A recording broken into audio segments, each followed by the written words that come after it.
একটা বড় খবর আছে আপনাদের জন্য, বলতে পারেন বিগ ব্রেকিং খবর। ছোট করে খবরটা দিতে চাই কারণ লাইভটা জাস্ট ৮টায় শুরু করতে চেয়েছিলাম, 7 মিনিট আমার নষ্ট হয়ে গেছে। আমি যে সফটওয়্যারে করি স্ট্রিমইয়ার্ড, তারা দেখাচ্ছে ট্রাফিক খুব বিজি ছিল, হঠাৎ পুরো পৃথিবী একসঙ্গে এই লাইভ সেশনের মধ্যে যে চাপ তৈরি করেছে তারা সাপোর্ট দিতে পারছিল না। এটি আজকে আমার সাথে প্রথম হয়েছে। হরমুজ প্রণালী এখন যুদ্ধের মূল কেন্দ্র। এটা দখল নেবে কে, আমেরিকা না ইরান? এই প্রশ্নের মধ্যে আমেরিকা বারবারই অ্যাডভেঞ্চার করে যাচ্ছে।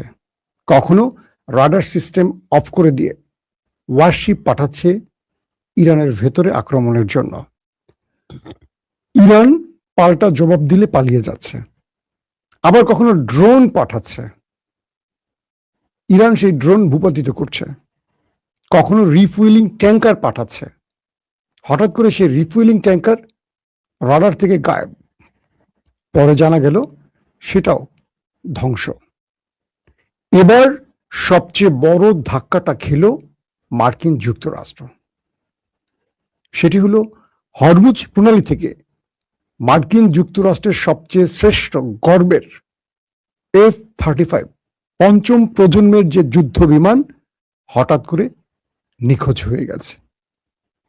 ইরানের জলরাশির উপর থেকে বলা হচ্ছে আমেরিকার সবচেয়ে পাওয়ারফুল যুদ্ধ বিমান F-35 এটি হরমুজ প্রণালী থেকে হঠাৎ করে নাই হয়ে গেছে, রাডার থেকে আউট হয়ে গেছে। কি হয়েছে এটার সাথে? আসলে বিশ্লেষণগুলো খুব পারফেক্ট আসছে না। এই খবরটি কিছুক্ষণ আগের খবর, এখনো বাংলাদেশে কোনো গণমাধ্যম কোথাও আপনারা দেখেন নাই, হয়তো পরে পাবেন।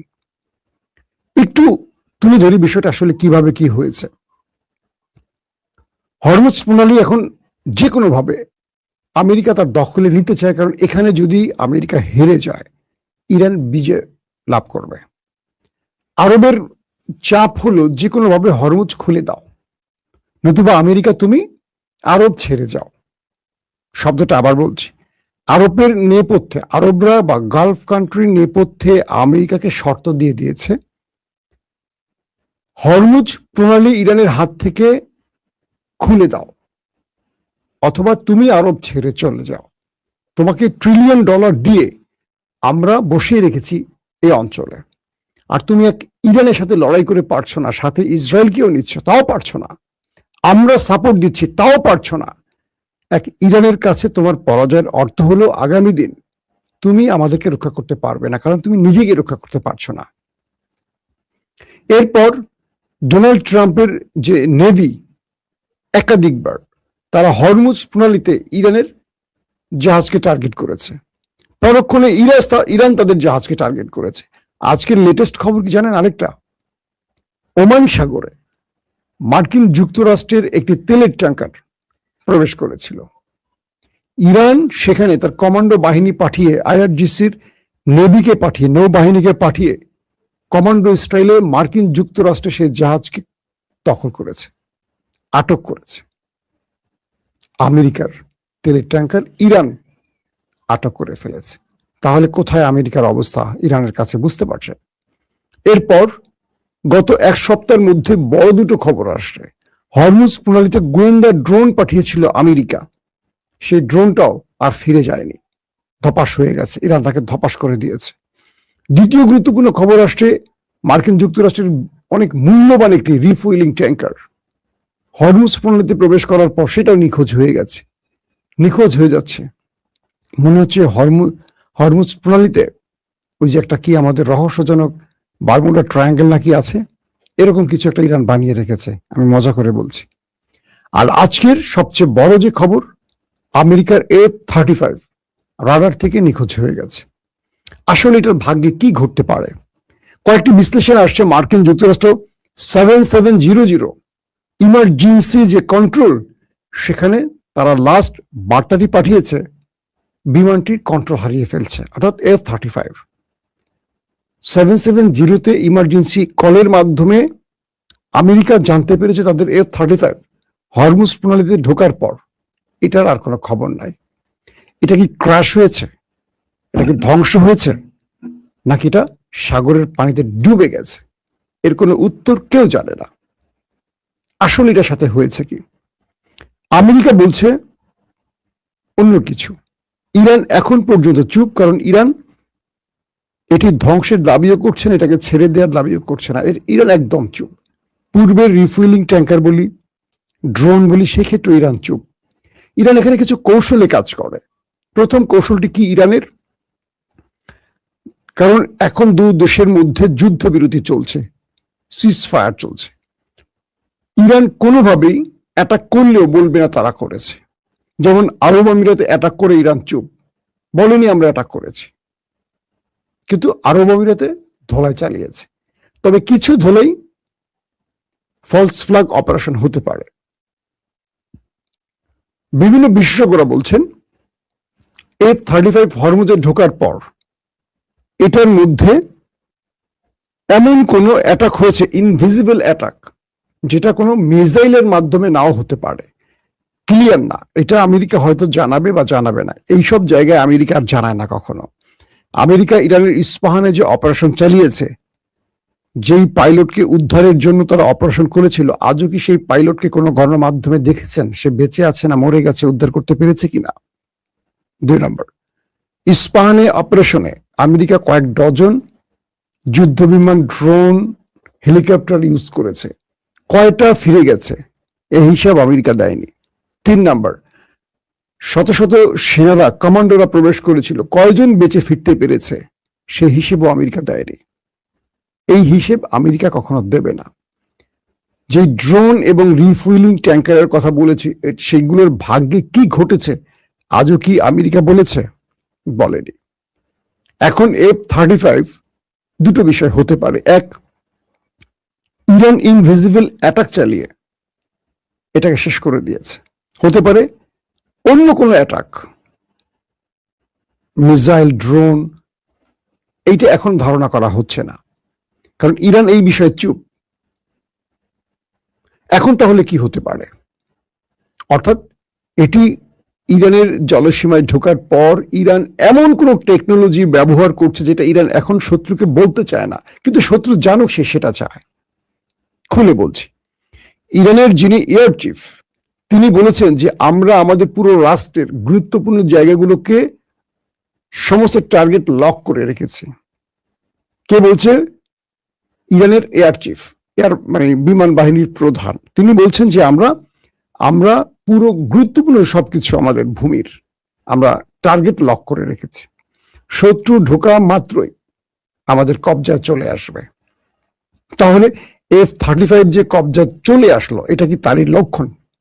তাই তো মনে হচ্ছে নাকি? এখন আমরা একটু ইঙ্গিত দেই 2020-এর দিকে। ধারণা করছি, যদি আমি ভুল না করি, 2020-এর দিকের একটি ঘটনা। সাউথ চায়নায় মার্কিন যুক্তরাষ্ট্রের একটি রণতরী প্রবেশ করে, অথবা সঙ্গে F-35 ছিল। হঠাৎ করে দক্ষিণ চীনের সাগরে যখন এই F-35 প্রবেশ করে, হঠাৎ করে 20 সেকেন্ডের জন্য F-35 রাডার থেকে নিখোঁজ হয়ে যায় এবং অনেক উপর থেকে সেটা আস্তে আস্তে নিচে নেমে আসে। এরপর চীন আমেরিকাকে বার্তা পাঠায়, গো। আমেরিকা বুঝতে পারে তারা চীনের যে সীমান্তে প্রবেশ করেছে এটা চীন তাদের F-35 কে কন্ট্রোলে নিয়ে নিয়েছে। চীন তখন তাদের জানায়, ওকে, আমরা তোমাদের সীমানা থেকে বেরিয়ে যাচ্ছি, আমাদের ক্ষমা করো, পার্ডন মি। এরপর F-35 কোন রকম জীবন বাঁচাতে পারে। তো চীন সেই বিমানটিতে কোনো মিসাইল অ্যাটাক চালায় নাই, ড্রোন অ্যাটাক চালায় নাই, কিচ্ছু করে নাই, কিন্তু তার কন্ট্রোল তারা নিয়ে নিয়েছে। এই ইনভিজিবল সিস্টেমে অ্যাটাক গুলো, এটা পৃথিবীর সবাই পারে না। চীনের সবচেয়ে বড় সাহসিকতার জায়গাটা হলো, চীন যুদ্ধে জড়ায় না বা তার টেকনোলজি পৃথিবীকে প্রচার করে না, বাট কৌশলে চীন শত্রুকে বুঝিয়ে দেয় তার শক্তিটা, যেটা ইরান করছে এই মুহূর্তে। যেমন ভারতকে চীন বুঝিয়েছিল পাকিস্তান ভারত যুদ্ধে, বুনিয়ানুম মারসুসে। ফ্রান্সের তৈরি রাফায়েল 5 থেকে 6টি রাফায়েলকে খেয়ে দিয়েছিল পাকিস্তান। পুরো টেকনোলজি ব্যবহার করছে চীন এবং তুরস্কের। জেটেন C-17 থান্ডার এগুলো ব্যবহার করেছিল পাকিস্তান, যা তৈরি হয়েছে কোনোটা পাকিস্তান, চীন মিলে, আর কোনোটা তৈরি হয়েছে তুরস্কের। এই পরিস্থিতিতে যেই বিষয়টি ঘটলো যে ভারতের শক্তিমত্তাকে চ্যালেঞ্জ করেছিল চীন পাকিস্তানের সহযোগিতার মাধ্যমে, কিন্তু চীন বলছে না যে আমরা পাকিস্তানকে যুদ্ধে সহযোগিতা করছি, চুপ। কিন্তু ভারত জানছে যে পাকিস্তান যে টেকনোলজি ব্যবহার করছে এগুলো চীন থেকে পাওয়া, তুরস্ক থেকে পাওয়া। তার মানে ভারত চীনের যুদ্ধে ভারতকে তার যুদ্ধ বিমান ক্র্যাশ করে, কি বলে S-400 ধ্বংস করে, তার ব্রাহ্মস মিসাইল স্টোরেজ ধ্বংস করে ভারতকে কয়েক ঘন্টার মধ্যে নাকানি চুবানি খাইয়ে দিয়ে প্রমাণ করে দিয়েছে চীনের হাতে আসলে কি আছে। কারণ পাকিস্তানের যা আছে তা চীনের হাতেই আছে। ভারত বুঝে গেছে চীন কি করতে পারে। তো এখন চীন যে কাজটি করছে, ইরানকে দিয়ে কোন ইনভিজিবল অ্যাটাক করছে, সফটওয়্যারগত টেকনোলজি বা ENPS যেটাই বলি না কেন, ইলেকট্রনিক্স ওয়ারফেয়ারে বহু কিছু এখন আপডেট হয়েছে যে আমরা অনেক কিছু জানি না।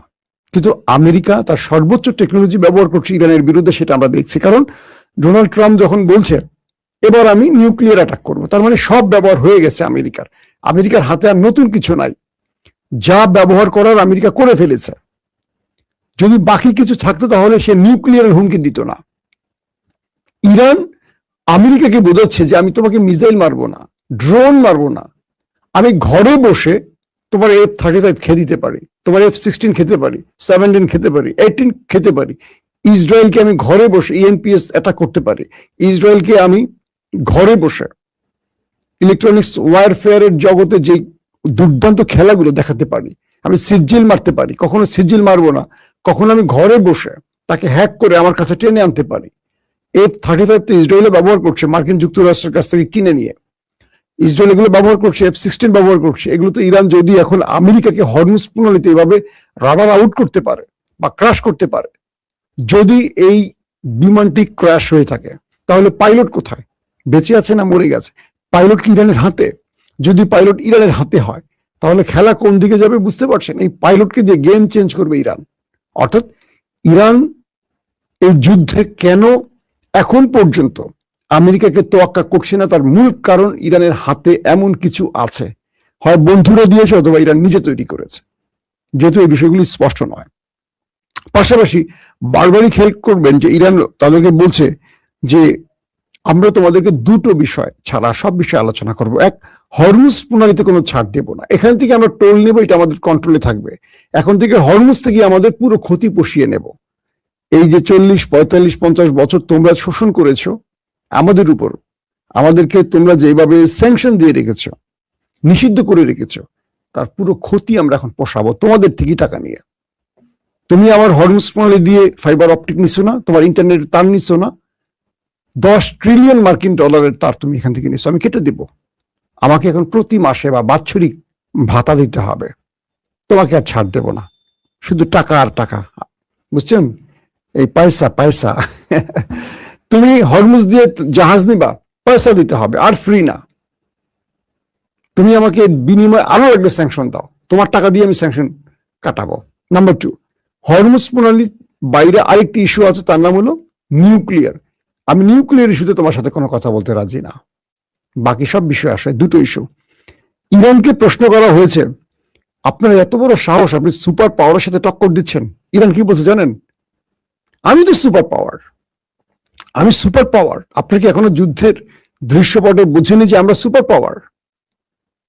ইরানকে প্রশ্ন করা হয়েছে, ইরান বলছে এই পৃথিবীতে এই মুহূর্তে চতুর্থ সামরিক পাওয়ারফুল রাষ্ট্র, মানে চতুর্থ সুপার পাওয়ার, পরাশক্তি এখন ইরান, নিজেকে চতুর্থ দাবি করছে ইরান। তার মানে ইরান এই খেলায় এতটা পথ এগিয়ে গেছে যেটা আমেরিকার হিসেব করে বের করতে পারছে না। এবং এখন পর্যন্ত যেই খবরগুলো পাচ্ছি, হরমুজ প্রণালীতে গলার কাঁটা হয়ে আটকে গেছে আমেরিকার, এবং এখান থেকে আমেরিকা কোনো মুক্তি পাচ্ছে না। আমেরিকার সামনে এখন সবচেয়ে বড় চ্যালেঞ্জ, তাকে গালফ কান্ট্রি ছাড়তে হবে।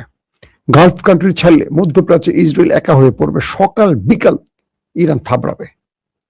ট্রাম্প নিউক্লিয়ার অ্যাটাক করে ইরানকে শেষ করে দিলেও সমাধান হবে না। ইরান এত বড় দেশ, যদি নিউক্লিয়ার অ্যাটাক ইরানে হয়ে বসে, আজকে কি বলে আমেরিকার ভেতরে বড় কিছু ঘটনা ঘটে গেছে। এগুলো সামলাবে কি করে আমেরিকা? এক, তাদের তেল রিফাইনিং যে সিস্টেমটি আছে, তেল রিফাইনারি, সেখানে গত কয়েকদিন আগে আগুন ধরে গেছে। আজকে ঘটে গেছে প্লাস্টিক কারখানায় আগুন, ব্যাপক আকারে। বহু কিছু ইরানকে করতে হয় না, অদৃশ্যভাবে অনেক কিছু সম্ভব হয়। তো সবকিছু মিলে ইরানকে যদি নিউক্লিয়ার অ্যাটাকের দিকে আমেরিকা টেনে নিয়ে যায়, আমার ধারণা ইরান নিজেও নিউক্লিয়ার তৈরি করে রেখেছে। সেক্ষেত্রে আমেরিকা আরো বড় বেকায়দায় পড়বে। আমেরিকাকে যে কোনোভাবে আলোচনার মাধ্যমে এই যুদ্ধটা শেষ করতে হবে। এই যে আরব আমিরাত আর ইসরায়েল যে বারবার যুদ্ধের চাপ দিচ্ছে ট্রাম্পকে, এখান থেকে ফিরে ইরানের দাবিগুলো মেনে এখনই শান্তিপূর্ণ পরিবেশে এটা সমাধান করতে হবে। কারণ দিন দিন ইরানের দাবি বাড়ছে। এখন নতুন করে ফাইবার অপটিকের উপর টোল চাচ্ছে। এতদিন শুধু হরমুজে টোল চেয়েছে, দুদিন পরে আরেকটা চাইবে। সো আমেরিকাকে এই অল্প সময়ের মধ্যে টেকসই একটি সমাধান খুঁজে বের করতে হবে, নতুবা ইরান আরো দাবির ক্ষেত্র বাড়াবে। যত ইরান বিজয় পাবে ততই দাবি বাড়বে। আজকে F-35 যদি ইরান খেয়ে ফেলে, কালকে দেখবেন আরেকটা দাবি আসবে। কারণ আমেরিকা ক্রমান্বয়ে পেছনের দিকে যাচ্ছে আর ইরান সামনের দিকে যাচ্ছে। আল্লাহ হাফেজ।